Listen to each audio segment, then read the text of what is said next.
ઘંટી તો માઇક। નમસ્કાર, ન્યૂઝ બુલેટિનમાં આપનું સ્વાગત છે। હું છું પંકજ। શરૂઆત કરીશું માવઠાના મરણતોલ ઝટકાથી।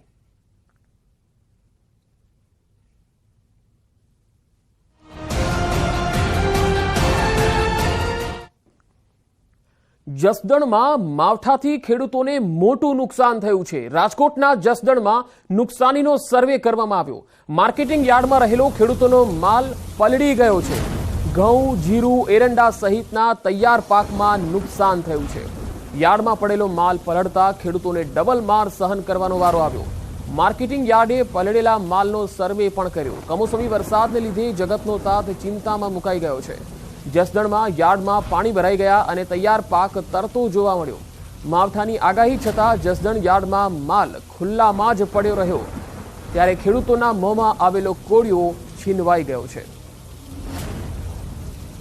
રાજકોટના જસદણથી જે તસવીરો આવી રહી છે તે આપણે બતાવી રહ્યા છીએ। માર્કેટિંગ યાર્ડમાં માલ સામાન પલળી ગયો છે।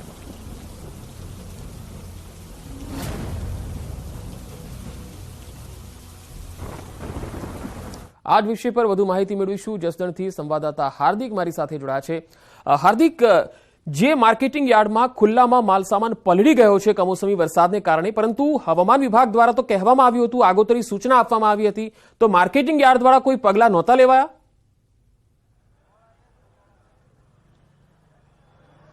ચોક્કસથી આજે હોળીનો પર્વ છે અને હોળીના પર્વ ઉપર જ ખેડૂતો માટે એક હોળી સર્જાઈ હોય એવા દ્રશ્યો જે છે સામે આવી રહ્યા છે। જસદણ માર્કેટિંગ યાર્ડના હું આપને સૌપ્રથમ દ્રશ્યો બતાવવા માંગીશ કે અત્યારે અહીંયા દ્રશ્યોમાં પણ જોઈ શકાય છે કે જે રીતના જીરુનો પાક છે એ પલળી ગયો છે, અહીંયા ભૂસું પણ પલળી ગયું છે। તો બીજી તરફ ગઈકાલે રાત્રે વરસેલા વરસાદના પાણી હજુ પણ નથી સુકાયા। અત્યારે જે છે ખુલ્લામાં પડેલો પાક જે છે અત્યારે પલળી ગયો છે। આપ દ્રશ્યોમાં પણ જોઈ શકો છો કે જે રીતના અહીંયા ખેડૂતના પાકના હાલ બેહાલ થયા છે। આ જોઈને જગતના તાત માટે જે છે ખરેખર આજે એમના મનમાં એક હોળી સર્જાઈ છે। અત્યારે હાલ આપણી સાથે જે છે અત્યારે અહીંયા ખેડૂત આગેવાન છે, આપણે એમની સાથે વાત કરીશું। ખેડૂતોમાં પણ એક જબરજસ્ત આક્રોશ જોવા મળી રહ્યો છે। આપણે સીધા જ એમની સાથે વાત કરીશું। શું કહેશો, આજે કઈ રીતના આક્રોશ જોવા મળી રહ્યો છે? આજે કઈ રીતના આખી આજે પાક પલળી ગયો છે? મારી સરકારને એક જ પ્રશ્ન છે કે જે ખેડૂતને માલ પલ્લ્યો છે ને જે નુકસાન થયું છે એને સરકાર પૂરેપૂરું વળતર આપે એવી સરકાર પાસે અપેક્ષા છે મારી। બસ, વધુ કાંઈ હું કહેવા નથી માંગતો। ખાસ જે છે કેટલો માલ પડ્યો છે અને જે છે અત્યારે વરસાદની આગાહી હતી તો યાર્ડ દ્વારા કોઈ વ્યવસ્થા નહોતી કરાઈ? હા, ખબર હતી છતાં કહેવાળું નથી ખેડૂને। અત્યારે ખેડૂતો રાતા પાણીએ રોવે છે કારણ કે માલ પલળી ગયો છે। અમુક એક ભાઈનો તો આખો ધાણાનો જીરો, ઓલા ધાણાનો ઢગલો આખો વયો ગયો છે પાણીમાં। એને કઈ રીતે વળતર આપવાનું? સરકાર પાસે એક જ અપેક્ષા છે કે એને વળતર પૂરેપૂરું મળે એવી અપેક્ષા છે। ખાસ ખેડૂતોની કેવી સ્થિતિ સર્જાઈ છે? હવે અત્યારે મોંમાં આવેલો કોળિયો છીનવાયો છે, એવું જ થયું છે સર। હા, ચોક્કસથી અન્ય ખેડૂત છે, આપણે એમની સાથે વાત કરીશું। શું કહેશો, અત્યારે જે છે કઈ રીતના આ ખેડૂતોનો પાક પલળી ગયો છે? ખેડૂતોની કેવી પરિસ્થિતિ છે? ખેડૂતોને એવી છે કે ધાણા, જીરું, મગફળી આ બધું પલળી ગયેલું છે અને જાહેરાત તો કરી હતી પણ દલાલ ભાઈઓએ થોડીક મહેનત કરી પણ તોય ઢાંકાણું એટલું ઢાંક્યું છે અને બાકીનું બધું પલળી ગયું છે। 50% બગડી ગયા છે ઢગલા, ધાણા જીરાના બધા, એને 50% ઢગલા રહ્યા છે, બાકી 50% ઢગલા વિયા ગયા છે। ખાસ ખેડૂતોને કેટલું નુકસાન કહી શકાય? ખેડૂતોને 50% તો નુકસાની ગણાય જ આમાં। હવે જે કાંઈ સરકાર સહાય આપે તે। ચોક્કસથી અહીંયા જે ખેડૂતો છે એ સરકાર પાસે સહાયની આશા રાખી રહ્યા છે। અહીંયા જે છે 50% જેટલો પાક પલળી ગયો છે, ખાસ કરીને ધાણા, જીરું, ઘઉં સહિતનો જે જસદણ માર્કેટિંગ યાર્ડના જે છે પાક પલળી ગયો છે। તો બીજી તરફ ચોંકાવનારા દ્રશ્યો પણ સામે આવી રહ્યા છે કે આ જે ખેડૂતોનો મહામૂલો પાક છે એમના હાલ બેહાલ થયા છે। ખાસ કરીને હજુ પણ અહીંયા બોરીઓ જે જેમ તેમ હાલતમાં છે। આ જે છે પાક તૈયાર કરવા માટે ખેડૂતો હોય છે એ રાત દિવસ જોયા વગર તનતોડ મહેનત કરતા હોય છે, ત્યારબાદ માર્કેટિંગ યાર્ડ સુધી લઈ આવતા હોય છે અને એ સમયે જ્યારે તેમને જે પાક વેચીને આર્થિક ઉપાર્જન મેળવવાનો જ્યારે સમય આવતો હોય છે એ જ સમયે જે છે વરસાદ વિઘ્ન બનતો હોય છે અને એમના કારણે ભારે નુકસાની ભોગવવાનો વારો આવતો હોય છે। અત્યારે હું આપને બોરીના દ્રશ્યો બતાવવા માંગીશ કે જે રીતના આ બોરીઓ જે છે ગઈકાલ રાત્રે વરસાદ આવ્યો તેમાં પલળી ગઈ હતી। અહીંયા આવી અનેક બોરીઓ છે કે જેમાં જે પાક રહેલો છે પાક પલળી ગયો છે, બગડી ગયો છે, ખેડૂતોને મોટી નુકસાની વેઠવામાં આવી રહી છે। ચોક્કસથી હાલ જે છે અત્યારે જસદણ જસદણ માર્કેટિંગ યાર્ડ દ્વારા સર્વેની કામગીરી હાથ ધરાઈ છે, પરંતુ અત્યારે ખેડૂતોનું કહેવું છે કે જો તેમને પહેલા જાણ કરવામાં આવી હોત તો કદાચ આ પાક પલળતા પણ બચાવી શક્યા હોત. જી પણ હાર્દિક, હવામાન વિભાગે તો પહેલાથી જ સૂચના આપી હતી માર્કેટિંગ યાર્ડોને, અને સાથે સાથે કૃષિ વિભાગ દ્વારા પણ સૂચના અપાઈ હતી કે સૌરાષ્ટ્રમાં જેટલા બી માર્કેટિંગ યાર્ડો છે એ કમોસમી વરસાદને કારણે જે પાક ખુલ્લામાં રાખ્યો હોય તો તેને ઢાંકી દે. શા માટે માર્કેટિંગ યાર્ડના વ્યક્તિઓએ, જે સત્તાધીશો છે, એમને ધ્યાન ના આપ્યું, અને હવે તેઓનો પાસે કોઈ જવાબ છે ખરો?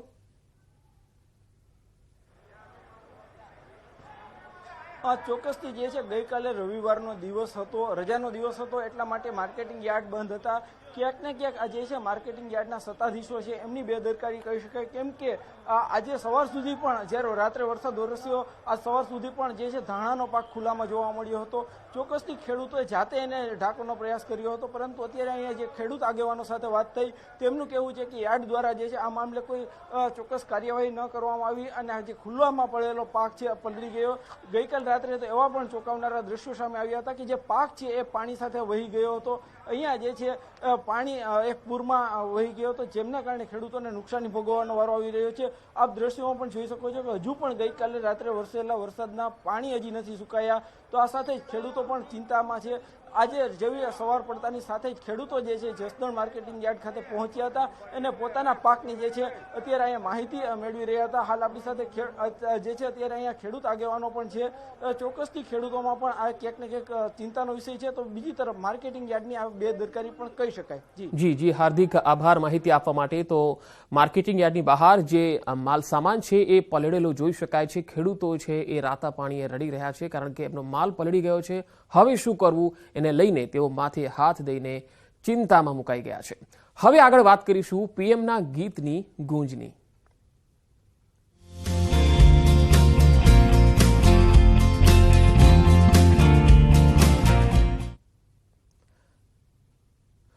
સુરતના કાપડના વેપારીએ પ્રધાનમંત્રી નરેન્દ્ર મોદી પર એક ગીત તૈયાર કર્યું છે. હોળીના તહેવાર નિમિત્તે વેપારી લલિત શર્માએ આ ખાસ ગીત લખ્યું છે. એટલું જ નહીં, પોતાના ગીતને કંઠ પણ આપ્યો છે. પીએમ મોદીની કાર્ય પદ્ધતિ અને વૈશ્વિક સ્તરે ભારતની ઉભરતી છબી અંગેની કહાની આ ગીતમાં કંડારવામાં આવી છે. કાપડના વેપારી લલિત શર્માએ પોતાના અવાજમાં આ ગીત રેકોર્ડિંગ પણ કર્યું છે. મૂળ રાજસ્થાનના આ વેપારીનું પીએમ મોદી પરનું ગીત હાલ લોકપ્રિય બની રહ્યું છે. આ વેપારીએ અગાઉ યુપીની ચૂંટણી વખતે યોગી આદિત્યનાથ વિશે પણ ગીત લખ્યું હતું.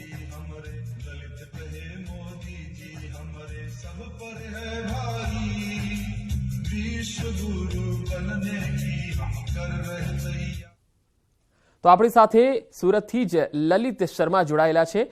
લલિતભાઈ, આપનું સૌથી પહેલા તો સ્વાગત છે ન્યૂઝ 18 ગુજરાતીમાં. આ ગીત જે આપે લખ્યું છે પ્રધાનમંત્રી નરેન્દ્ર મોદીની કાર્ય પદ્ધતિને લઈને, તો પહેલા તો એ જણાવો લલિતભાઈ કે આ ગીત માટેનો વિચાર તમને કેવી રીતે આવ્યો? તમે તો કાપડના વેપારી છો.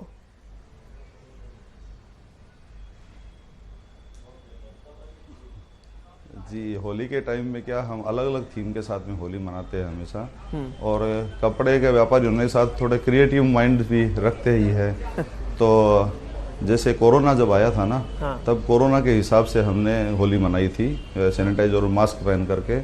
पिछले साल चुनाव था तो योगी मोदी की साड़ी बनाई गई थी, और होली के टाइम में योगी जी का मुखौटा पहन करके हमने यहाँ पे होली का प्रोग्राम किए थे.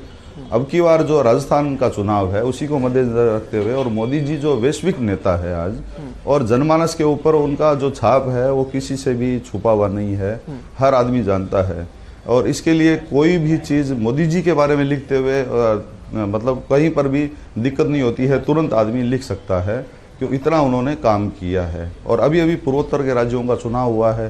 पूर्वोत्तर के अंदर पहले दूसरी पार्टियां जो हावी थी, अभी वहाँ पे भी भगवान जो है वो लहरा रहा है. तो यही देखते हुए और राजस्थान के चुनाव को देखते हुए और होली का आनंद का समय है, तो आनंद करते हुए ये गीत लिख दिया गया. अच्छा, चलिए, आपने जो गीत लिखा है, चलिए उसकी लाइन हमारे दर्शकों के लिए भी सुना दीजिए. वो गीत क्या है और अपने ही आवाज में बताइए. जी जी जी, गीत मोदी जी का ही है, और मोदी जी ने क्या क्या किया है, कैसे किया है, और हम क्या करना चाहते हैं उसके बारे में है. कि मोदी जी ने भारत की तकदीर संवारी, विश्व गुरु बनने की हम कर रहे तैयारी। मोदी हाँ मोदी, मोदी हाँ मोदी। मोदी जी ने भारत में परचम लहराया, मोदी जी ने भारत में परचम लहराया। पूर्वोत्तर के राज्य में भी भगवा फहराया, पूर्वोत्तर के राज्य में भी भगवा फहराया। राजस्थान में अब की है, राजस्थान में अब की है मोदी जी की बारी। विश्व गुरु बनने की हम कर रहे तैयारी। मोदी हाँ मोदी, मोदी हाँ मोदी। इस प्रकार ये गीत लिखा गया सर। बहुत ही अच्छी तरह से आपने वो बनाया है गीत, और उसकी जो लाइन है, उसके जो शब्द हैं, वो एक एक समझे जा सकते हैं कि उसमें आपने किस प्रकार के प्रधानमंत्री नरेंद्र मोदी की जो छवि रही अब तक की, उसमें आपने उसमें ढाल दिया है। अच्छा, ये बताइए कि कापड़ के व्यापारी जो है वो गाना भी लिखते हैं, कुछ कविता भी गाते हैं, ये हमने आज पहली बार देखा है। तो ललित जी, आप पहले से ही ऐसा लिखते हैं, कविता लिखते हैं या गीत गाते हैं, या फिर ये मोदी जी जब से विकास की गाथा शुरू की है तब से आपने ये लिखना शुरू किया, गाना शुरू किया?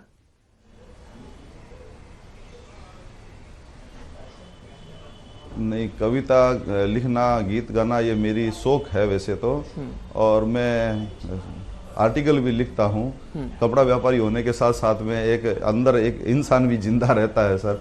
तो वो जो अंदर का जो व्यक्ति है, वो मोदी जी के कार्यों को देखते हुए उसने लगा उसको कि भाई नहीं, लिखना चाहिए। और होली का प्रेम का त्योहार है, शुभ अवसर है, इसके लिए ये गीत लिखा गया था। तो ललित जी, आज तो होली है, और होली आप तो राजस्थान यूपी से भी जाते आते रहे हैं, आपका व्यापार भी वहां से हो सकता होगा, तो वहां पर तो होली का बहुत ज्यादा रंग होता है। आज से कहाँ, वो 1 महीने पहले से ही शुरू हो जाती है बरसाने मथुरा में। तो जरा होली के ऊपर भी एक गाना हो जाए, एक गीत हो जाए। जी जी बिल्कुल। संपूर्ण उत्तर भारत के अंदर होली जो है ना, वो मनाई जाती है। और उत्तर भारत में और खासकर ब्रज क्षेत्र में, वहाँ पे हम सखी भाव से होली मनाते हैं। और ये परंपरा शंकर भगवान के समय से, शंकर भगवान ने चालू की थी, और कृष्ण भगवान के समय में, कि वो महिला बनकर के और भगवान को रिझाने के लिए ये किया था।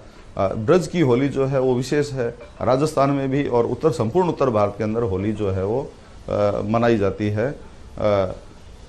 मुख्यतया हम भगवान कृष्ण से संबंधित जो गीत है वही ज़्यादा हम गाते हैं। जैसे कि आज बीरज में होली रे रसिया, आज बीरज में होली रे रसिया, होली रे रसिया बरजोरी रे रसिया, आज बीरज में होली रे रसिया।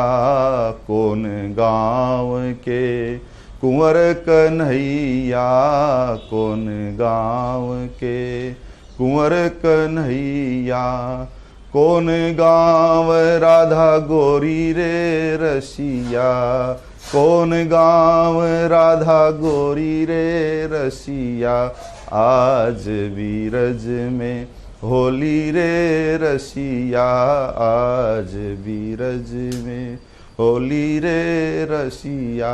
होली जो त्योहार है ना पंकज भाई, वो रसिया का त्योहार है, रस भरा त्योहार है। और 65 दिनों तक लगातार ये त्योहार मनाया जाता है। लोग अभी बोल रहे हैं कि होली कब है, तो मैं बोलता हूँ कि हर रोज तो होली है। जो आनंद में रहता है उसके लिए तो रोज होली है। और ब्रज क्षेत्र के अंदर 65 दिन तक लगातार ये त्योहार मनाया जाता है। वैसे राजस्थान में मनाया जाता है। बसंत पंचमी के दिन हम चालू कर देते हैं नाच गाना जो है, और होली के 5 दिन बाद में रंग पंचमी तक ये चालू रहता है। और कुछ हिस्सों में अष्टमी जब वो आती है, शीतला अष्टमी, वहाँ तक हमारे रंग खेला जाता है। चलिए, बहुत खूब ललित जी, आपने बहुत अच्छा गाना बनाया है पीएम मोदी जी पे, और उनकी विकास की गाथा जो है वो गाने में आपने बहुत अच्छी तरह से बखूबी निभाई है। उसमें लाइन जो हम देख रहे हैं वो, और काफी लोकप्रिय हुआ है ये गाना। हमारे साथ जुड़ने के लिए बहुत बहुत शुक्रिया। तो दर्शक मित्रों, લલિત શર્મા સુરતથી આપણી સાથે જોડાયા અને તેમણે પીએમ મોદી પર આ ગીત ગાયું અને કાપડના વેપારી છે તેમને ગીત ગાતા જોયા તમે ક્યારેય નહીં હોય કોઈ વેપારી છે કાપડનો અને એ ગીત બનાવે લખે અને પોતે જ ગાય એવું ક્યારેય જોયું નહીં હોય પરંતુ આ એક સુરતના વેપારી લલિત શર્મા હતા જેઓ પોતે જ ગીત પણ લખ્યું પોતાના સ્વરમાં પોતાનો અવાજ પણ આપ્યો એક નાનકડા બ્રેક માટે આપણે રોકાઈએ છીએ બ્રેક બાદ પાછા ફરીશું ત્યારે રાજ્યના અન્ય સમાચારો જોઈશું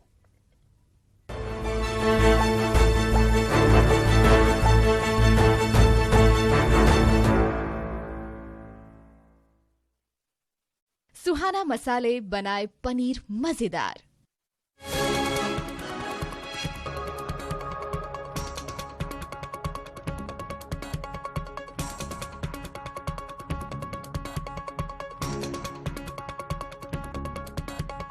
सुहाना मसाले बनाए पनीर मजेदार। ભાવનગરમાં કપાસના ભાવ બેઠા તળિયે ગત વર્ષની જેમ સારા ભાવની આશાએ વાવેતર કરી ઉત્પાદન પણ મેળવ્યું છતાં ભાવ ન મળતા પડ્યો ફટકો મણદીઠ 1400 થી 1500ના જ ભાવ મળતા આર્થિક નુકસાની વેઠવાનો આવ્યો વારો। રાજકોટના ધોરાજી પંથકના ખેડૂતોની હાલત કફોડી ઉનાળાની શરૂઆતથી જ કુવા અને તળાવોમાં પાણી ખૂટ્યું ખેડૂતોએ નર્મદા કેનાલમાંથી પિયતનું પાણી આપવાની માંગણી। સાબરકાંઠામાં હિંમતનગરના રામપુરમાં તૈયાર ઘઉંના પાકમાં આગ 5 વીઘાના ઘઉં બળીને રાખ વીજ સણકલા પડતા આગ લાગ્યાનો આરોપ યુજીવીસીએલ પાસે ખેડૂતને વળતરની માંગણી। હોળીને લઈ પાટણ જિલ્લાના માર્કેટયાર્ડમાં 3 દિવસનું મિની વેકેશન જિલ્લાના યાર્ડ 5 થી 7 માર્ચ સુધી રહેશે બંધ માર્કેટયાર્ડમાં 8 માર્ચથી શરૂ થશે હરાજીનું કામકાજ યાર્ડમાં નવી જણસીની નોંધાશે આવક। જૂનાગઢમાં રોપવે સેવા ફરીથી શરૂ કરાઈ ગિરનાર પર્વત પર પવનની ગતિ ધીમી પડતા રોપવે સેવા શરૂ કરાઈ સવારે ભારે પવનના કારણે રોપવે સેવા કરાઈ હતી બંધ। અંબાલાલ પટેલે ગરમીને લઈને પણ કરી આગાહી 26મી એપ્રિલ બાદ કાળઝાળ ગરમી પડવાનું હવામાન નિષ્ણાંતનું અનુમાન મે મહિનામાં ઉત્તર ગુજરાતમાં તાપમાનનો પારો 49 ડિગ્રીએ પહોંચી શકે ચાલુ વર્ષે મે મહિનામાં રેકોર્ડ બ્રેક ગરમીનું અનુમાન। રાજ્યમાં બેવડી ઋતુના કારણે વકર્યો રોગચાળો શરદી ઉધરસ તાવના કેસોમાં સતત વધારો આ વર્ષે હોંગકોંગ ફ્લૂના કેસોમાં પણ અચાનક વધારો જોકે હોંગકોંગ ફ્લૂ ઇન્ફ્લુએન્ઝા બી સ્વાઇન ફ્લૂ જેવો ઘાતક નથી। બનાસકાંઠાના પાલનપુરના બેચરપુરા વિસ્તારમાં કચરા મામલે સ્થાનિકોનો હોબાળો બેચરપુરાની સાયન્સ સોસાયટીના મુખ્ય માર્ગ પર કચરો જાહેરમાં ઠાલવવામાં આવતો હોવાનો આરોપ સોસાયટીના મુખ્ય માર્ગ પર અસામાજિક તત્વોનો પણ ત્રાસ। અંબાજીમાં ચીકીનો પ્રસાદ પૂરતી માત્રામાં ઉપલબ્ધ ચીકીનો પ્રસાદ મળી રહ્યો છે પૂરતા પ્રમાણમાં ચીકી સાથે મોહનથાળનો પ્રસાદ ચાલુ રખાય તેવી ભક્તોની માંગ યથાવત ચીકીનો પ્રસાદ નથી મળતો તેવી અફવા પાયાવિહોણી ગણાવાઈ। અંબાજીમાં પ્રસાદી મામલે યજ્ઞેશ દવેએ કર્યું ટ્વીટ અગાઉના નિવેદન પર સ્પષ્ટતા કરતા સામાજિક અગ્રણી સાથે ભાજપ કાર્યકર પણ હોવાનું જણાવ્યું પોતાના નિવેદનથી લાગણી દુભાઈ હોય તો દિલગીર હોવાની વાત ટ્વીટમાં કરી। અંબાજી મંદિરમાં પ્રસાદનો વિવાદ વકર્યો યાત્રિકોમાં પણ આક્રોશ મોહનથાળનો પ્રસાદ ચાલુ રાખવાની કરી માંગ મંદિરમાં ચીકીનો પ્રસાદ જોતા યાત્રિકો બન્યા ઉગ્ર કહ્યું અમારે ગમે તે ભોગે મોહનથાળનો જ જોઈએ પ્રસાદ। પાટણનો નવગંજ બજારથી ચાણસ્માને જોડતો બ્રિજ 3 વર્ષમાં જર્જરિત અનેક જગ્યા પર પડી ચૂકી છે તિરાડો 1 વર્ષથી એક ભાગને તંત્રએ બેરિકેડ મૂકી કર્યો છે બંધ બેરિકેડ મુકાતા અકસ્માત અને ટ્રાફિકની સમસ્યા। હાઈકોર્ટમાં સરકારી એફિડેવિટ કરી જર્જરિત બ્રિજો અંગે આપી માહિતી રાજ્યમાં 63 બ્રિજ જ્યારે અમદાવાદના 12 બ્રિજને સમારકામની જરૂર હોવાની વિગત આવી સામે હાટકેશ્વર બ્રિજના વિવાદ વચ્ચે સામે આવી માહિતી। અમદાવાદના વિશાળા બ્રિજના રિયાલિટી ચેકમાં પુલ ખુલી ભયના ઓથાર વચ્ચે પસાર થાય છે લોકો બ્રિજની બંને બાજુની પાળ પણ છે જર્જરિત તેમજ ઝૂલા પણ ખાઈ રહ્યો છે વિશાળા બ્રિજ જર્જરિત પુલ પર દુર્ઘટના સર્જાવાની શક્યતા। બ્રિજ 6 ઇંચ જેટલો નીચે પણ બેસી ચૂક્યો હોવાનું ખુલ્યું નદી પરના આ પુલ પરથી રોજના હજારો અમદાવાદીઓ થાય છે પસાર યોગ્ય સમારકામ કરવાને બદલે પથ્થરો મૂકી માન્યો છે સંતોષ કલરકામ કરી તિરાડો છુપાવાતી હોવાનું પણ આક્ષેપ। મોરબી દુર્ઘટના અંગે રાજ્ય સરકારે ગુજરાત હાઈકોર્ટમાં એફિડેવિટ રજૂ કર્યું એફિડેવિટમાં અમદાવાદ સહિત રાજ્યમાં 63 બ્રિજનું સમારકામની જરૂર હોવાનો ઉલ્લેખ 63માં અમદાવાદના 12 બ્રિજોનો સમાવેશ। બોગસ પીએસઆઈ ભરતી પ્રકરણમાં કાર્યવાહી 2 પીઆઈ અને 4 પોલીસકર્મીને કરાયા સસ્પેન્ડ પીએસઆઈ ભરતીનું વેરિફિકેશન કરનાર એસઆરપીના 4 પોલીસકર્મી સામે કરાઈ કાર્યવાહી પીએસઆઈ ભરતીકાંડની તપાસ ટ્રેનિંગ સેન્ટરના પ્રિન્સિપાલને સોંપાઈ। બોગસ પીએસઆઈ ભરતી પ્રકરણ પર ગૃહ રાજ્યમંત્રીનું નિવેદન તપાસ ચાલુ હોવાનું હર્ષ સંઘવીએ જણાવ્યું જેનાથી ચૂક થઈ તેમને સસ્પેન્ડ કરાયા છે તેમજ ગંભીર બાબત કઈ રીતે બની તેને લઈ તપાસ હજુ પૂર્ણ ન થયું હોવાનું આપ્યું નિવેદન।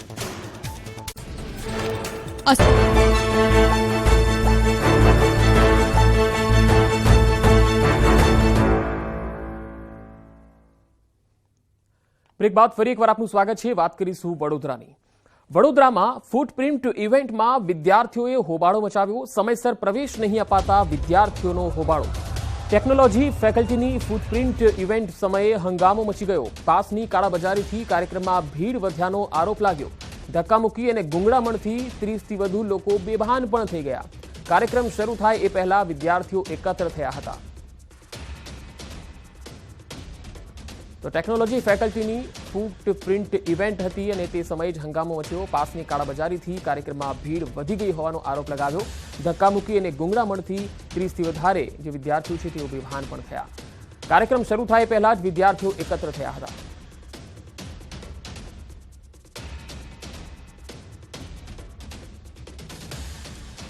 વડોદરામાં દુષ્કર્મની ફરિયાદ નોંધાઈ છે અને આ ફરિયાદ બાદ યુવકની પણ ધરપકડ થઈ ગઈ છે. વિધર્મી યુવક સામે યુવતીની ફરિયાદ હતી.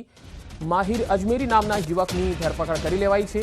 ફેક્ટરી માલિકની ઓળખ આપી યુવકે પરિચય કેળવ્યો હતો. વિડીયો વાયરલ કરવાની ધમકી આપી પૈસા પડાવી લીધા હતા. યુવતી પાસેથી 2.5 લાખ રૂપિયા પડાવ્યા હતા.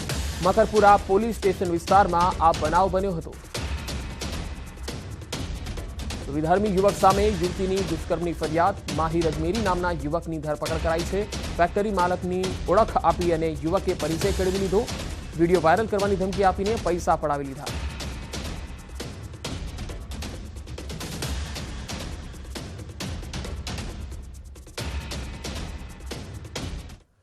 છોટાઉદેપુરના કવાંટમાં હોળી તહેવાર હોવા છતાં બજારો સુમસામ જોવા મળી રહ્યા છે. કવાંટમાં હોળી ટાણે પોલીસે લારી ગલ્લા હટાવી દેતા વેપારીઓ નારાજ થયા છે અને પોલીસના વિરોધમાં ભંગુરિયાના દિવસે પણ સમગ્ર બજાર બંધ રાખી છે. ભંગુરિયાના હાટમાં હજારો આદિવાસીઓ ખરીદી માટે આવતા હોય છે, જેમને હાલ મુશ્કેલી પડી રહી છે. પોલીસે મોડી રાત્રે મનસ્વી રીતે લારી ગલ્લા હટાવ્યાનો સ્થાનિકોનો આરોપ છે. ત્યારે ગ્રામ પંચાયતના સત્તાધીશો પણ પોલીસની કાર્યવાહીનો વિરોધ કરી રહ્યા છે.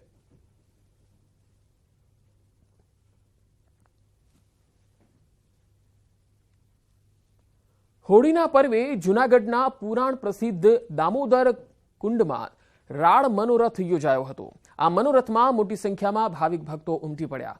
દામોદર કુંડમાં વર્ષોથી પારંપરિક રીતે રાળ મનોરથ ઉજવાય છે, જેમાં રાધા અને ગોપીઓના વિરહની વેદના દર્શાવવામાં આવે છે. ભગવાન શ્રીકૃષ્ણ વગર ધૂળેટી કેમ રમવી તે દેખાડવા માટે રાળથી અગ્નિના ભડકા કરવામાં આવતા હોય છે. ત્યારબાદ ધાણી, ખજૂર અને દાળિયાની પ્રસાદી આપવામાં આવે છે. આ મનોરથમાં મોટી સંખ્યામાં કૃષ્ણ પ્રેમીઓ ઉમટી પડ્યા.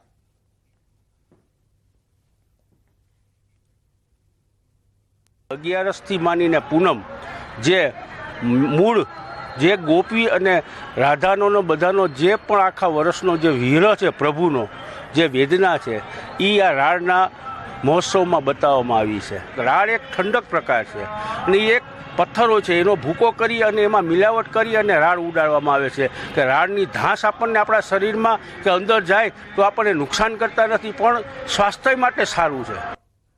હોળીના પર્વ પર ગાંધીનગરમાં હિન્દી ભાષી મહાસંઘે ફાલ્ગુન મહોત્સવનું આયોજન કર્યું. ઇન્દ્રબ્રિજ ખાતે યોજાયેલ આ કાર્યક્રમમાં બિહાર, ઉત્તર પ્રદેશ, ઝારખંડ સહિતના રાજ્યો છોડીને ગુજરાતમાં વસતા હિન્દી ભાષી લોકોનો મિલન સમારોહ રાખવામાં આવ્યો. ગુજરાતમાં વસતા હિન્દી ભાષીઓ જેમણે વિતેલા વર્ષોમાં વિશેષ પ્રકારે સમાજમાં સહયોગ આપ્યો છે તેમને સન્માનિત કરવામાં આવ્યા અને બાપુનગરના ધારાસભ્ય દિનેશ કુશવાહાએ હિન્દી ભાષી લોકો માટે હોળી પર્વ સૌથી વિશેષ મનાવવામાં આવે છે તેવી વાત પણ કરી.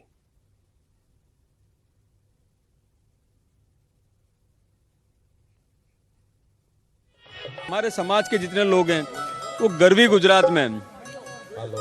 गुजरात में जिस तरह दूध में मिश्री की तरह मिले हुए लोग हैं, हम लोगों ने इस गरवी गुजरात के लिए खूब कुछ योगदान किया है. हम हमारे प्रसंग को सभी लोगों के साथ मिलकर बहुत अच्छे से होली का ये फागुन महोत्सव करते हैं. हिंदी भाषी जहाँ भी बहुल्य लोग हैं वहाँ होली का महत्व दिवाली से भी ज़्यादा, जिस तरह गुजरात में दिवाली का विशेष रूप से महत्व है, इस तरह हम लोग हमारे नए साल की शुरुआत जो है वो होली से करते हैं. तो आ बुलेटिन में अत्यारे आटલું જ. नमस्कार.